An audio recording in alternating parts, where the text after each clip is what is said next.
next guest argues that policy, not COVID, is responsible for the supply chain issues. Joining me now is research fellow at the Heritage Foundation and economist Peter St. Onge. Peter, thanks for being with us. Thanks for having me on, Buck. All right, so the Biden White House and the people in his cabinet are blaming COVID, blaming Trump, Amazon, you name it. What's really gumming up the works? Why do we have these big supply chain issues? That has been the pattern. Scapegoat everything for the problems they caused.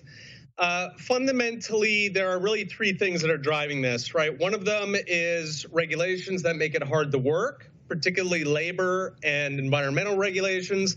Number two is paying millions of people not to work, which specifically hit the kind of people who normally work in supply chains.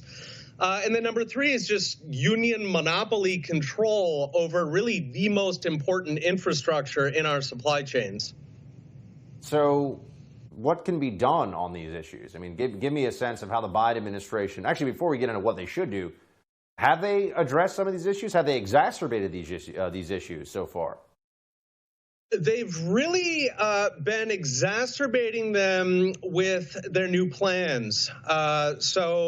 You know, they've got these trillion-dollar spending bills, a lot of social engineering programs that introduce new labor regulations, new environmental regulations.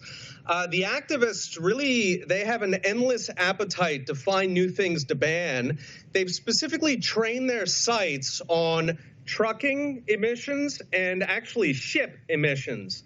So sort of the next stage of the environmental revolution here is to specifically target the most critical pieces of our supply chains. So really everything they've been doing has been so far making it worse. If they keep up with these new bills that they have in the pipeline, then it could get substantially worse. You know, Wall Street is warning this could continue into 2022, even 2023. People are worried about Christmas, but actually beyond that, we're seeing shortages on store shelves across the country, right? Basic goods, you're looking at meats, breads, dairy, right? We're seeing rising prices. So things are getting worse. They are not getting better. This is not about COVID. There's not some record of imports. This is just par for the course for the past 18 months. You know, blame COVID whenever you're out of ideas. And what they've proposed so far, if anything, is likely to make it worse. So what role does China also comes up in this, and the offshoring of a lot of U.S. production capacity? Some are even saying, look, guys, this is a wake-up call for us, irrespective of what bad decisions have been made by the Biden administration, that we need energy independence, but we also need greater supply chain capacity, at least in the U.S. side, for essential goods, right? You're talking about things like the bread and food, and you know, yeah, we get all of our chips basically from Taiwan. We get a lot of our medicine from China, a lot of antibiotics, things people don't realize actually comes from over there. So how does that play into all this? Right, and that's really kind of the issue, is that across our entire supply chain, we depend on components that come in. So for example, if you take food, resins, which is a kind of plastic, you need those in order to even transport food that we make here in this country. So really, we, throughout pretty much everything we produce and everything that people buy depends on these foreign sources. And a lot of that has been, again, government mandates, government taxes, regulations that have chased manufacturing out of this country. And so we end up relying on these other countries. And when a crisis hits, that ends up shooting us in the foot. So this current situation seems like it's likely to get worse. What is the Biden White House doing about it, and what would you advise them to do about it? What they're doing so far is, you know, you played clips earlier, either ridiculing customers. There was a lower your expectations has been the tone.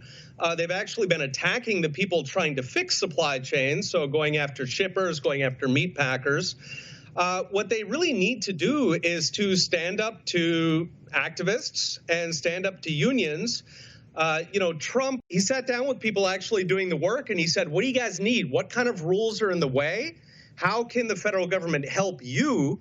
Right? So instead of attacking people, he should take a page from that, sit down and ask these people, what kinds of regulations do we need to get rid of, either temporarily or permanent? Unfortunately, he has not shown an interest in standing up to either activists or unions, so it's likely it needs to get a lot worse, I think, before he's going to take action. Peter, thanks for being with us. Appreciate it. Thank you, Buck. Thanks for watching the Heritage Foundation's YouTube channel. With more than 500,000 members, we are the nation's largest conservative research and education institution. We believe the principles and ideas of the American founding are worth conserving and renewing.